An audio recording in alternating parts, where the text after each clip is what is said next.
Listo. Buenas tardes, mi nombre es Luis Viloria. En esta oportunidad voy a hacer de entrevistador a nuestro especialista Over Birkes y mis mejores deseos.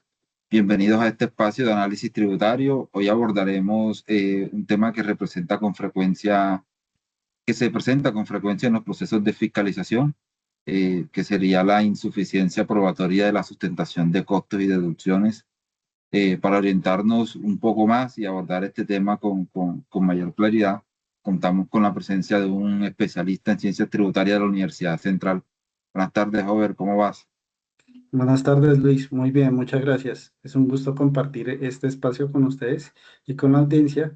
Y sí, efectivamente, como lo dices, el tema que vamos a tratar es uno de los temas más recurrentes y también controvertidos en el ámbito de la auditoría tributaria en Colombia. Hablaremos de un caso en concreto, la sociedad Viloria y Virgüesas, una empresa del sector de calzado que declaró un incremento significativo en sus costos de venta durante el año 2022 y que al ser objeto de fiscalización por parte de la DIAN no logró demostrar suficientemente la realidad de esas operaciones. Y para enmarcar ese análisis de Villory y Birgesas, ustedes han decidido apoyarse en una sentencia específica del Consejo de Estado. ¿Esto es correcto? Sí, eso es correcto, Luis. La sentencia es la número 66-001, raya 23, raya 31, 000, 2012, 0008701, proferida por la sección cuarta del Consejo de Estado. Esta nos entrega un conjunto de reglas estructurales para valorar las pruebas en materia tributaria, especialmente cuando la contabilidad es el principal medio de defensa del contribuyente. Y pues esta sentencia lo que va a hacer es nuestro hilo conductor.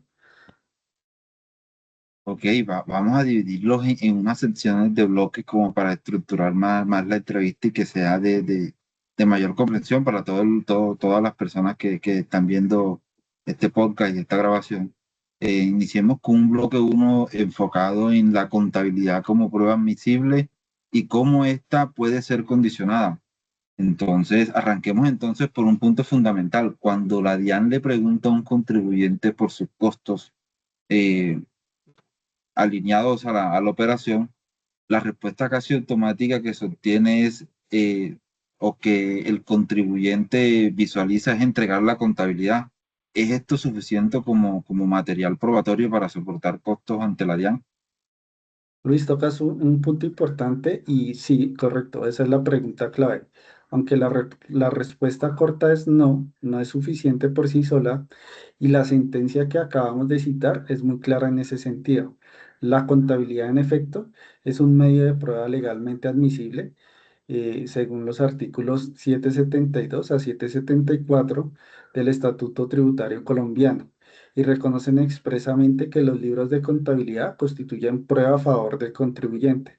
Eso es lo que en derecho probatorio denominamos conducencia y es la prueba, está autorizada por la ley para demostrar el hecho debatido. Ok, pero usted ahorita nos mencionó que no era suficiente al inicio de lo que nos comentabas. ¿Qué más se requiere para darle suficiencia a la contabilidad? Bueno, si revisamos, el Consejo de Estado es preciso al respecto frente a este tema y lo que nos dice es que la contabilidad debe estar llevada en debida forma. Y eso no es una formalidad menor. Debida forma implica, en primer lugar, que los registros sean consistentes y ordenados. Y en segundo lugar, que estén respaldados por documentos fuente idóneos, como qué, como facturas, contratos, comprobantes de egresos con sus soportes adecuados y que estos permitan verificar que la operación económica realmente ocurrió. Y en tercer lugar, que exista una coherencia entre lo registrado y la información que reportan terceros, como lo son los proveedores y toda la información exógena que recibe la DIAN, pues de todos los terceros que estamos registrados ante la DIAN. Ya para cerrar este bloque, te hago pues la pregunta de conclusión. Y en el caso de Vilorias y Virgües, ¿se cumplieron esas condiciones?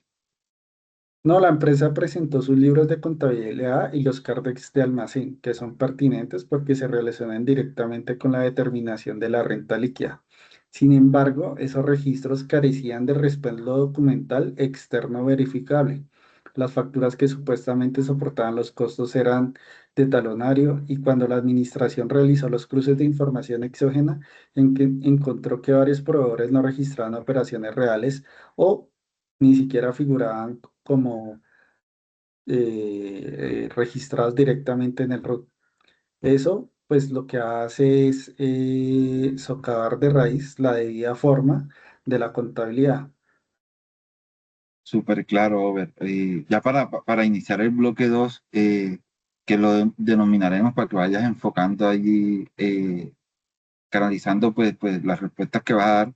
El bloque 2 va a ser de la existencia formal de los libros y no sustituye la realidad económica. Entonces, hay un argumento que a veces esgrimen los contribuyentes. O sea, yo no tengo los libros, tengo el certificado del contador. ¿Qué más prueba quieren? ¿Cómo relata ese argumento la jurisprudencia? Ya que el contador es el que está ahí visualizando la realidad económica de la empresa y adicional, el Estado le ha concedido la fe pública.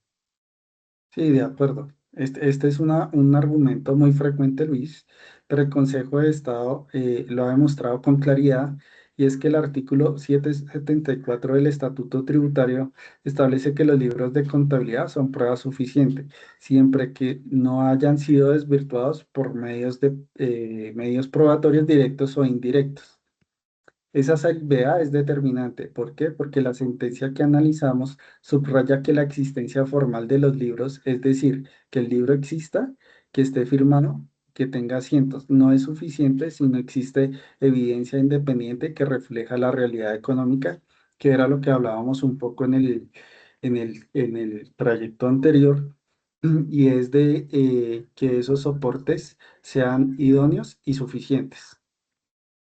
Ok, o sea que, y los certificados del contador y el revisor fiscal, en este caso, la empresa por todo no qué papel juega en proceso de Vilorias y Bueno. Virgues. Bueno, ahí hay un punto importante y también nos remitimos al artículo 777 del Estatuto Tributario, el cual reconoce valor probatorio a esas certificaciones. ¿Amparadas en qué? En la fe pública que tienen los profesionales, en este caso el contador público y también pues los revisores fiscales. Esas son pruebas conducentes y pertinentes, pero acá hay un punto y esto es crucial porque no existe prueba documental directa. El certificado del contador dice que la contabilidad refleja la realidad económica, pero si los documentos fuente son inexistentes o inválidos, la certificación no puede sanar ese vacío, es decir, se cae de su peso. Es lo que ocurrió en Ok, este caso con Viloria y Virgües. La certificación era genérica, no especificaba operación por operación y estaba basada en información interna de la empresa, no en documentos externos verificables. Por tanto, su valor probatorio intrínseco resultó insuficiente. En que, pues, aunque está la certificación, esos documentos no son, o los documentos que sustentan esa certificación, pues no son suficientes, porque son inexistentes. listo, ya para cerrar el bloque 2 la empresa también presentó, tengo entendido, una denuncia por hurto de la documentación contable, donde ellos decían que en ese hurto pues se fueron las facturas de compra, facturas recibidas por proveedores. Esto los exonera de presentar la factura, cómo es ese proceso, cuál es la incidencia que tiene esto en la jurisprudencia y en el historial de Vilorias y Virgues. Y Virgües. Correcto, correcto, Luis. Ese es un punto interesante que tocas y pues desde el punto de vista procesal, ¿no? Las denuncias es un conducente porque es un documento formal que puede funcionar como prueba indiciaria. Ahora bien, la denuncia únicamente prueba que ocurrió un robo donde se sustrajo la papelería contable, Es decir, todos los documentos, todo lo que es facturas y demás soportes, pero no acredita que las facturas hurtadas existieran y que correspondieran a las operaciones en disputa, ¿sí? Entonces, pues esto que hace que sea más fuerte de pronto esa hipótesis que tiene la DIAN en que esas operaciones ni siquiera fueran reales. Además, durante el periodo en la que DIAN realizó el requerimiento de información, la empresa pudo haber solicitado copia de los documentos a sus proveedores y a acreedores, y pues el hecho de no hacerlo refuerza más esos indicios, que esos proveedores no existieran como por operadores activos ante la DIAN. Y nos queda súper claro, nos queda súper claro. Listo, para iniciar el bloque 3 ya hemos aplicado la sentencia un poco, por decirlo así, coloquialmente por los lados. Ya vamos a enfocarnos directamente en la relación que tiene la sentencia con el caso de Vilorias y Virgües. Eh, ¿Cómo se conecta específicamente el fallo del Consejo de Estado con los hechos por los que se relaciona el caso de Vilorias y Virgües? Sí, claro. Esta sentencia lo que establece es que la contabilidad tiene valor probatorio en la medida en que esté respaldada por soportes suficientes y adecuados y que reflejen la realidad económica. Aplicando esa regla al caso de Viloria y Virgües, encontramos que los soportes contables aportados, libros de Cardex, certificación del contador, no desvirtuaron los hallazgos de la administración tributaria porque carecían precisamente de ese respaldo externo verificable.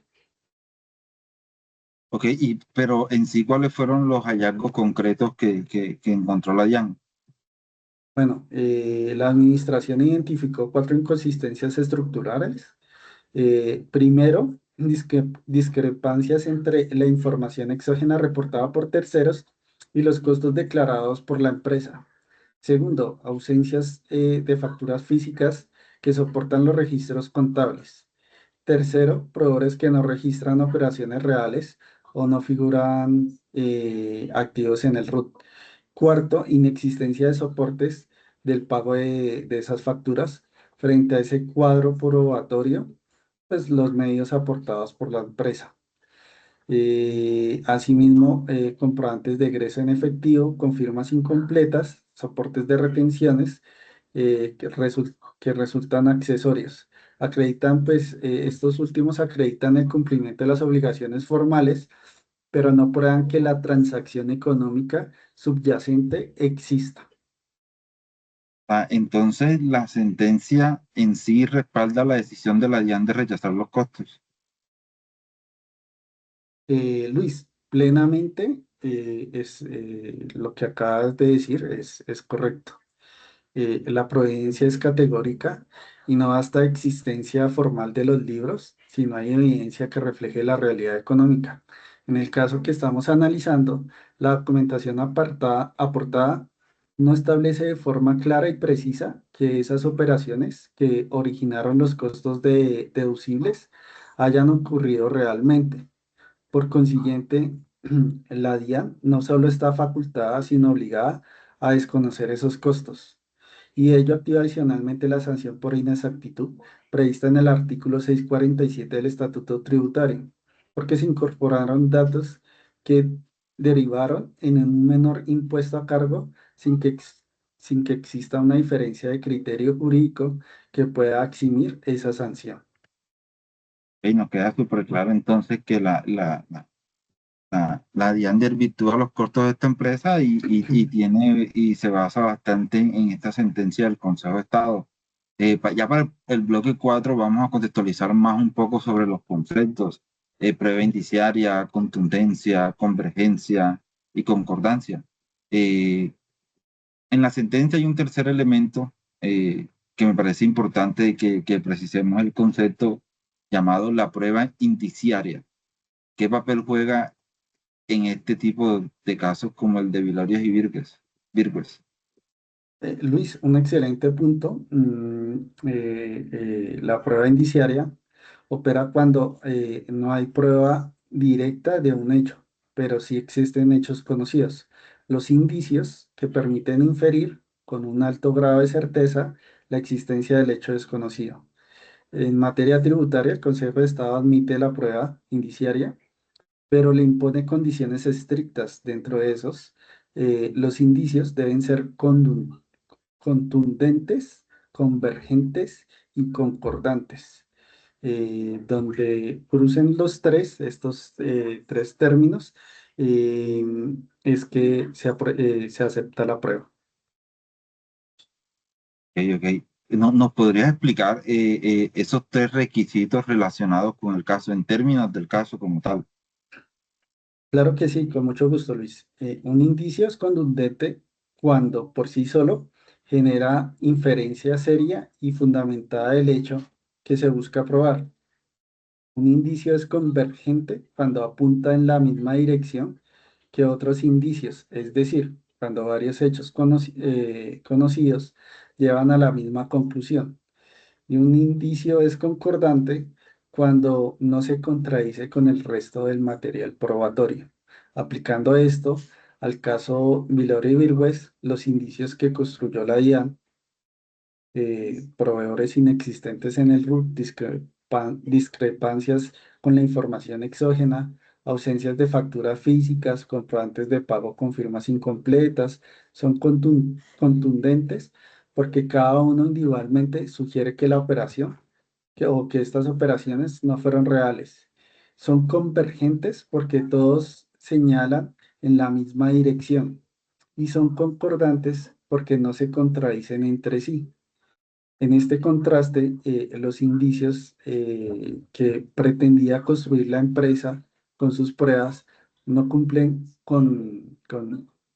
es decir, no cumplían con esos requisitos y no tenían coherencia interna ni consistencia entre sí para desvirtuar los hallazgos de la administración. Ok, o sea, es decir, no solo lo que aportó la empresa no probó la, la, la legalidad de esos costos, sino que contradijo se contradijeron con los hallazgos. Es Es lo que te correcto, entiendo. Luis. Sí, es exactamente. Y eso es determinante en términos pues digamos que de sana crítica, que es el sistema de valoración probatoria que rige en Colombia, conforme al artículo 743 del Estatuto Tributario. El juez o la autoridad debe evaluar las pruebas de manera racional, lógica y con base en la experiencia.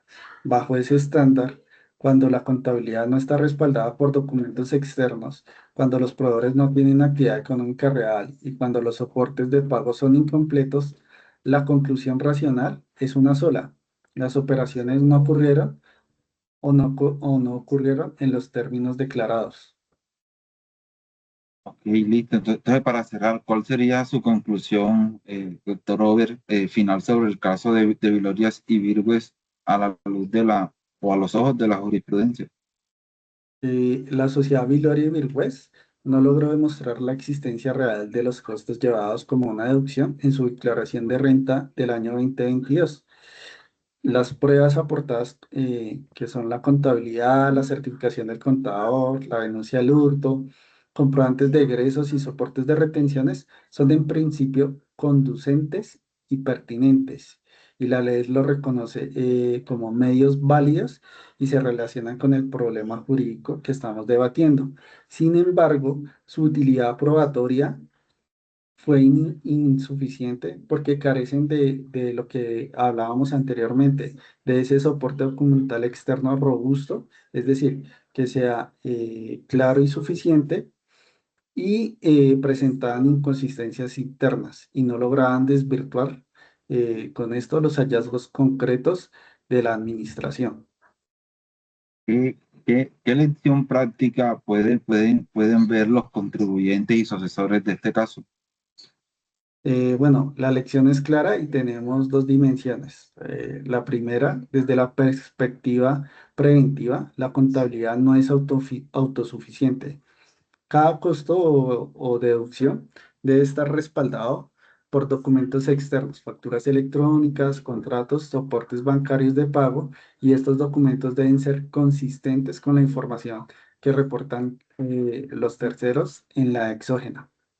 La cadena probatoria debe ser completa, coherente y verificable. Desde la segunda perspectiva litigiosa, cuando un contribuyente enfrenta un proceso de fiscalización, debe aportar una prueba que no solo sea convincente y pertinente, sino genuinamente sea útil, es decir, que sea capaz de generar convicción sobre la realidad económica de esas operaciones. Si esa convicción no se logra, la jurisprudencia del Consejo de Estado, concretamente con la sentencia que hemos analizado, avala la actuación de la autoridad tributaria, en este caso la DIAN. Y un análisis muy riguroso y esclarecedor, doctor Over. Muchas gracias por acompañarnos hoy. No, a ustedes muchas gracias y recuerden que en materia tributaria la mejor defensa siempre es una gestión documental ordenada, completa y transparente desde el inicio de cada operación económica. Por eso siempre debe estar muy bien cada contabilización, debe estar muy bien soportada. Muchas gracias. Eh, bueno, queridos espectadores, hasta aquí nuestro análisis del caso de Pilorias y Virgüesas bajo los criterios de la sentencia del Consejo de Estado mencionada por el doctor Over, específicamente la sección cuarta, y nos vemos en una próxima ocasión. Gracias, que esté muy bien. Feliz tarde. Gracias.